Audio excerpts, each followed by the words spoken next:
আপনি কি শীতে অন্যদের চেয়ে বেশি ঠান্ডা অনুভব করেন? কারণটা হয়তো আপনার শরীরের ভিটামিন ও মিনারেলের ঘাটতিতেই রয়েছে। এই ভিডিওতে জেনে নিন অতিরিক্ত শীত লাগার 7টি কারণ। অতিরিক্ত শীত লাগার প্রথম কারণ হলো ভিটামিন ডি এর অভাব। ভিটামিন ডি এর অভাবে শীত বেশি লাগে, কারণ ভিটামিন ডি এর অভাবে শরীর ঠিকমতো তাপ উৎপন্ন করতে পারে না। আর আমরা জানি সূর্যের আলোর মাধ্যমে শরীরে ভিটামিন ডি তৈরি হতে সাহায্য করে, কিন্তু শীতকালে সূর্যের আলো কম পাওয়া যায়, কারণ শীতকালে ঘন কুয়াশা ও মেঘের কারণে সূর্যের আলো ঠিকমতো পৃথিবীতে পৌঁছায় না। এর ফলে ভিটামিন ডি এর অভাব দেখা দেয়, ফলে অতিরিক্ত শীত অনুভব হয়। তাই প্রতিদিনের খাদ্য তালিকায় ভিটামিন ডি জাতীয় খাবার রাখুন। এর পাশাপাশি যখন সুযোগ হয় তখন নিয়মিত বেলা 11টা থেকে দুপুর 1টার মধ্যে 15 মিনিট সূর্য স্নান করা গেলে শরীরের 70% ভিটামিন ডি এর চাহিদাই পূরণ হয়ে যায়। ভিটামিন ডি জাতীয় খাবার যে সকল খাবারে পাবেন, যেমন ডিম, দুধ, দই, কমলা, মাশরুম, টুনা মাছ, স্যালমন মাছ। আপনি যদি আমার চ্যানেলে নতুন হয়ে থাকেন তাহলে একটি লাইক দিন এবং চ্যানেলটি সাবস্ক্রাইব করে পাশে থাকা বেল আইকনে ক্লিক করুন। অতিরিক্ত শীত লাগার দ্বিতীয় কারণ হলো আয়রনের অভাব। দেহে আয়রনের অভাব হলে অতিরিক্ত শীত লাগতে পারে। আমরা জানি আয়রনের কাজ হলো হিমোগ্লোবিন তৈরি করা, যা রক্তে অক্সিজেন বহন করতে সাহায্য করে।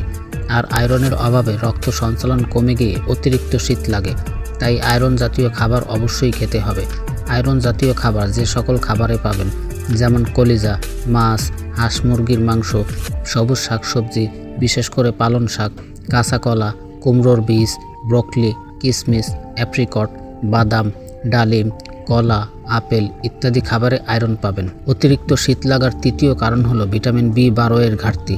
আমরা জানি ভিটামিন বি12 রক্তকণিকা তৈরি করে। যখন ভিটামিন বি12 এর ঘাটতি দেখা দেয় তখন ক্লান্তি ও ঠান্ডা বেশি অনুভূত হয়। ভিটামিন বি12 জাতীয় খাবার যে সকল খাবারে পাবেন, যেমন মাছ, মাংস, দুধ, ডিম, দুগ্ধজাত খাবার যেমন দই, পনির, পায়েস, সন্দেশ, ছানা এসব খাবার থেকে ভিটামিন বি12 পাওয়া যায়। অতিরিক্ত শীত লাগার চতুর্থ কারণ ভিটামিন সি এর অভাব। ভিটামিন সি রক্তনালীর স্বাস্থ্য ভালো রাখে এবং আয়রন শোষণ করতে সাহায্য করে। দেহে যখন ভিটামিন সি এর অভাব দেখা দেয় তখন অতিরিক্ত শীত লাগতে পারে। ভিটামিন সি জাতীয় খাবার যে সকল খাবারে পাবেন, যেমন লেবু ও লেবু জাতীয় সব টক ফলে রয়েছে ভিটামিন সি। তাছাড়া কমলা, মাল্টা, আঙ্গুর, পেঁপে, আনারস, জাম ইত্যাদি ফলেও রয়েছে প্রচুর পরিমাণে ভিটামিন সি। কাঁচামরিচ, পুদিনা পাতা এসবেও ভিটামিন সি পাওয়া যায়। অতিরিক্ত শীত লাগার পঞ্চম কারণ হলো ম্যাগনেসিয়ামের ঘাটতি। ম্যাগনেসিয়াম আমাদের শরীরের তাপমাত্রা নিয়ন্ত্রণ ও শক্তি উৎপাদন করে। যখন ম্যাগনেসিয়ামের ঘাটতি দেখা দেয় তখন অতিরিক্ত ঠান্ডা লাগতে পারে। ম্যাগনেসিয়াম জাতীয় খাবার যে সকল খাবারে পাবেন, যেমন কুমড়োর বীজ, বাদাম, পালং শাক, ডার্ক চকলেট, কলা, দই, ওটমিল, ব্রোকলি। অতিরিক্ত শীত লাগার ষষ্ঠ কারণ হলো ওমেগা-3 ফ্যাটি অ্যাসিডের ঘাটতি থাকলে। ওমেগা-3 ফ্যাটি অ্যাসিডের কাজ হলো রক্ত সঞ্চালন ঠিক রেখে শরীর গরম রাখতে সাহায্য করা।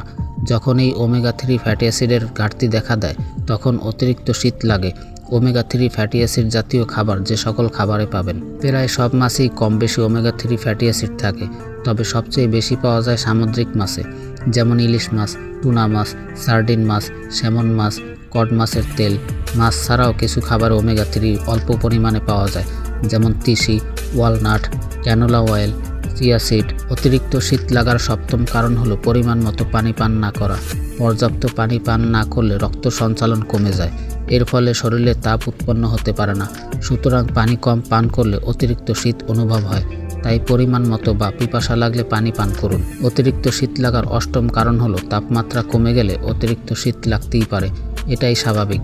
যত মোটা পোশাক পরুন না কেন, যতই আগুনের তাপ নেন না কেন, এসব ভিটামিন ও মিনারেলের ঘাটতি থাকলে এবং পরিমাণ মতো পানি পান না করলে অতিরিক্ত শীত লাগতেই পারে। সুতরাং শীতে গরম থাকতে চাইলে শুধু মোটা কাপড় নয়, খেয়াল রাখুন ভিটামিন ও মিনারেলের দিকেও এবং পরিমাণ মতো পানি পান করুন। ধৈর্য ধরে ভিডিওটি দেখার জন্য আপনাকে ধন্যবাদ। আর চ্যানেলটি সাবস্ক্রাইব করতে ভুলবেন না আশা করি।